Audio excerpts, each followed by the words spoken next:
The world is filled with stories of objects that are believed to be haunted, cursed, or possessed. From ancient artifacts to modern-day items, these objects are said to be imbued with supernatural energy and capable of causing unexplainable phenomena. In this documentary, we will explore the top most haunted objects in the world, their stories, and the unexplained occurrences surrounding them. Welcome to a story about the Annabelle Doll, a seemingly innocent toy with a dark and haunting past.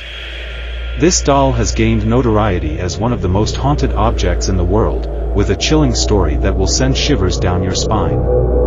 Join us as we explore the history of the Annabelle Doll, the paranormal experiences surrounding it, and the terrifying events that have made this doll so infamous. The Annabelle Doll first appeared in the 1970s, when a young woman received it as a gift from her mother. At first, the doll seemed like any other toy, with a friendly and welcoming appearance. But soon, strange things began to happen. The woman and her roommate began to notice that the doll would move on its own, often changing positions when they left the room.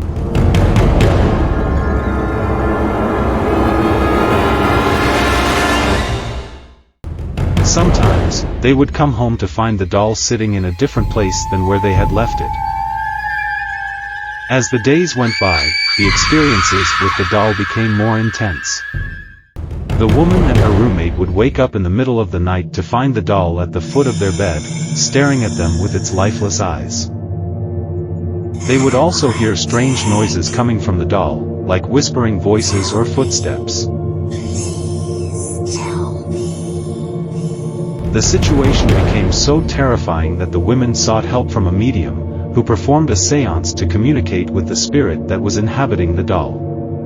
The medium discovered that the doll was possessed by the spirit of a young girl who had died tragically on the property where the women lived.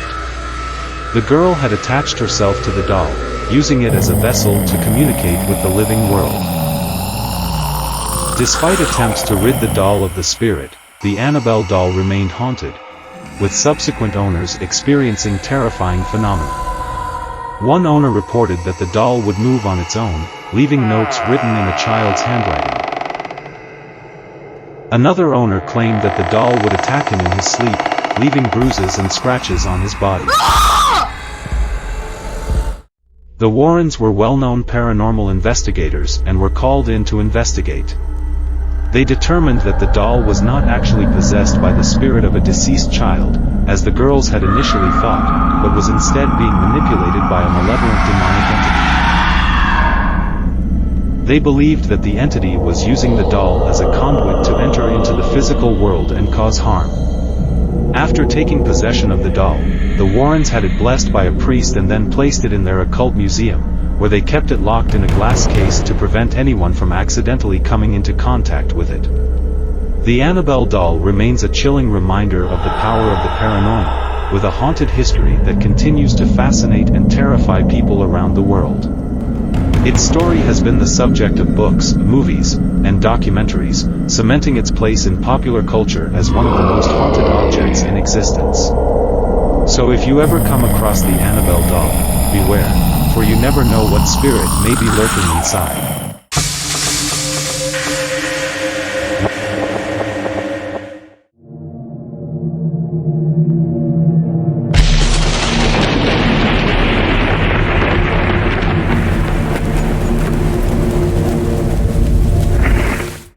Legend has it that there's an object so cursed, so haunted, that anyone who comes into contact with it is doomed to a life of misfortune and tragedy.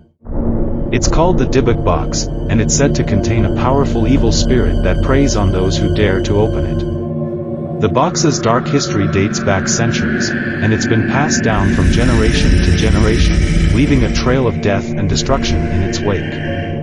Are you ready to hear the story of the Dybbuk Box? Brace yourself for a chilling tale of terror and horror.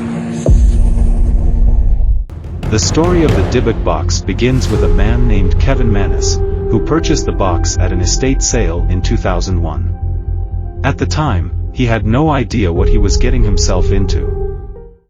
According to Mannis, the box had a strange energy about it, and he couldn't shake the feeling that something was off. He started experiencing nightmares and strange smells, and he knew that the box was to blame. Manus tried to sell the box to several people, but no one would take it off his hands. Eventually, he gave it to his mother as a gift, but she soon fell ill and passed away. Manus then gave the box to his sister, who also fell ill and narrowly survived a car accident. It wasn't long before Manus realized that the box was the cause of all the misfortune in his family, and he decided to get rid of it once and for all. But the box had other plans. Manus sold it to a man named Jason Haxton, who was immediately plagued by strange dreams and unexplained occurrences.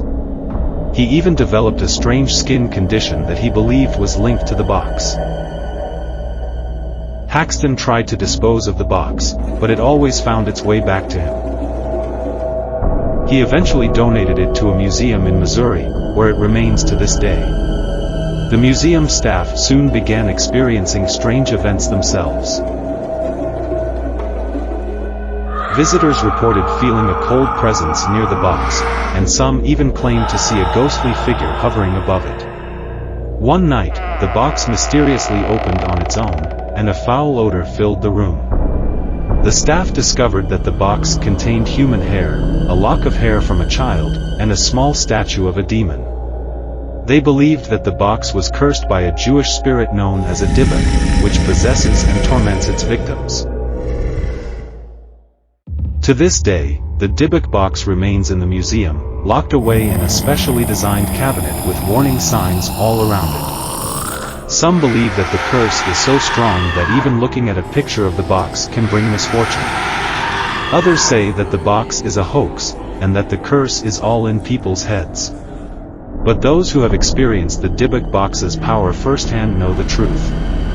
They know that the box is real, and that its evil spirit will continue to haunt and torment anyone who dares to cross its path. So, beware of the Dybbuk Box, for it may just be the most cursed object in the world.